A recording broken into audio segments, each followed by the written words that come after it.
একদিকে ওয়াই চ্যানেলের এই অভিনব প্রতিবাদ, অন্যদিকে যোগ্য শিক্ষক শিক্ষিকা অধিকার মঞ্চের পক্ষ থেকে বিকাশ ভবন অভিযান। স্কুল সার্ভিসে একাদশ, দ্বাদশ এবং নবম ও দশম শ্রেণী 2016 প্যানেল বাতিল হয়ে যায়। ন্যায় বিচারের দাবিতে এই বিক্ষোভ যোগ্য শিক্ষক শিক্ষিকাদের। করুণাময়ীতে জমায়েত করে বিকাশ ভবন পর্যন্ত মিছিল করা হবে বলে জানা যাচ্ছে। যোগ্য শিক্ষক শিক্ষিকা অধিকার মঞ্চের পক্ষ থেকে বিকাশ ভবন অভিযান। নান্টু হাজরা আমাদের প্রতিনিধি সরাসরি রয়েছেন আমাদের সঙ্গে। নান্টুর কাছে চলে যাব। নান্টু, ইতিমধ্যেই আমরা দেখতে পাচ্ছি যে জমায়েত হয়েছে করুণাময়ীতে, কি ছবি এখন?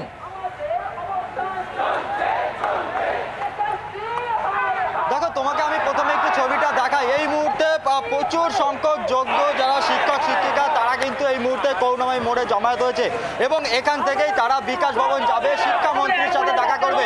আমরা একবার আন্দোলনকারীদের যে রয়েছে চিন্ময়, তার সাথে কথা বলবো।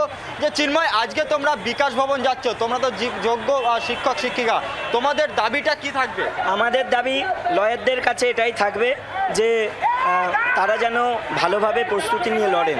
বিকাশ ভবনে যাওয়ার একটাই উদ্দেশ্য, যে বিকাশ ভবনটা হচ্ছে শিক্ষা দপ্তরের এবং সেখানে শিক্ষামন্ত্রী আছেন, আমাদের যারা স্কুল এডুকেশন ডিপার্টমেন্ট তার কমিশনার আছেন, তারা প্রত্যেকে মিলে কেন আমাদের সঙ্গে বসছেন না? আমরা যে বারবার তাদের সঙ্গে দেখা করতে চাইছি, দেখাটা কি কোনো অন্যায্য দাবি? কারণ দেখা করাটা একটাই উদ্দেশ্য, যে যাদের জন্য আজকে এই আমাদেরকে পথে নামতে হলো, তারা আমাদের জায়গাটা বুঝে আমাদের সঙ্গে কথা বলে লড়াইটা কিভাবে তথ্য প্রমাণের ভিত্তিতে জেতা যায় সেটা পথটা তো মসৃণ করতে হবে।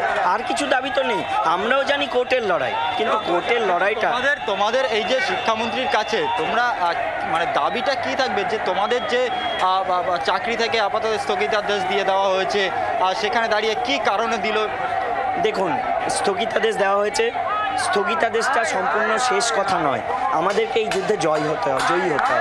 এখন ব্যাপারটা হচ্ছে যে শিক্ষামন্ত্রীর এটা নৈতিক দায়িত্ব, কর্তব্যের মধ্যে পড়ে।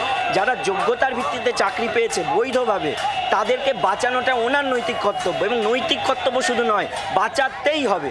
মুখ্যমন্ত্রী, শিক্ষামন্ত্রী, রাজ্য সরকার, এই পর্ষদ এবং কমিশন প্রত্যেকের দায়িত্বের মধ্যে পড়ে আমাদের একটা যোগ্য শিক্ষক শিক্ষিকা যেন চাকরি থেকে বঞ্চিত না হয়। এই একেবারেই যারা দাবি আন্দোলনকারীদের যে কোনো যোগ্য শিক্ষক শিক্ষিকা যারা চাকরি থেকে বঞ্চিত না হয় এবং তার জন্য যে তথ্য প্রমাণ প্রয়োজন সেই তথ্য প্রমাণ কিন্তু দিতে হবে এবং সেই দাবি নিয়েই তারা কিন্তু আজকে এই বিকাশ ভবন অভিযানের ডাক দিয়েছে। এবং তুমি দেখতে হবে এই মুহূর্তে প্রচুর যোগ্য শিক্ষক শিক্ষিকা যারা এই মুহূর্তে যাদেরকে বসিয়ে দেওয়া হয়েছে, যারা চাকরি করতে পারছেন না, তারা কিন্তু এই মুহূর্তে রাস্তায় নেমেছে এবং সঠিক তথ্য প্রমাণ দিয়ে তাদেরকে যাতে পুনরায় তারা চাকরি করতে পারে সেই দাবি নিয়েই কিন্তু তারা আজকে বিকাশ ভবন যাচ্ছে। যদিও পুলিশ সূত্রে খবর তাদেরকে বিকাশ ভবন পর্যন্ত যেতে দেওয়া হবে না এবং পুলিশের কোনো পারমিশন নেই। সেক্ষেত্রে দাঁড়িয়ে এই মুহূর্তে আন্দোলনকারী তাদের বক্তব্য যে তাদেরকে যেখানেই পুলিশ আটকাবে তারা সেখানে বসেই তারা কিন্তু তাদের এই বিক্ষোভ চালিয়ে যাবেন।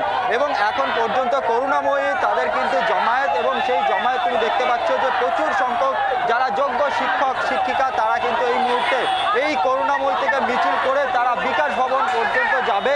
এবং রীতিমতো তোমাকে দেখাবো যে একেবারে থালা বাজিয়ে কিন্তু এই বিক্ষোভ চলছে এবং আন্দোলনকারীরা তারা থালা বাজিয়ে এই বিক্ষোভ চালাচ্ছেন। এবং তার পাশাপাশি এই মুহূর্তে পুরো করুণাময়ী মোড়, সেই মোড় কিন্তু এই যোগ্য শিক্ষক শিক্ষিকা যারা এই মুহূর্তে যাদের চাকরির ক্ষেত্রে স্থগিতাদেশ রয়েছে তারা এই মুহূর্তে তাদের চাকরি যাতে পুনরায় ফিরে পেতে পারেন সেই কারণেই কিন্তু এই মুহূর্তে তারা সেই ছবি আমরা দেখতে পাচ্ছি। আপাতত তোমায় ধন্যবাদ, তুমি নজর রাখো। নান্টু হাজরা আমাদের প্রতিনিধি ছিলেন আমাদের সঙ্গে।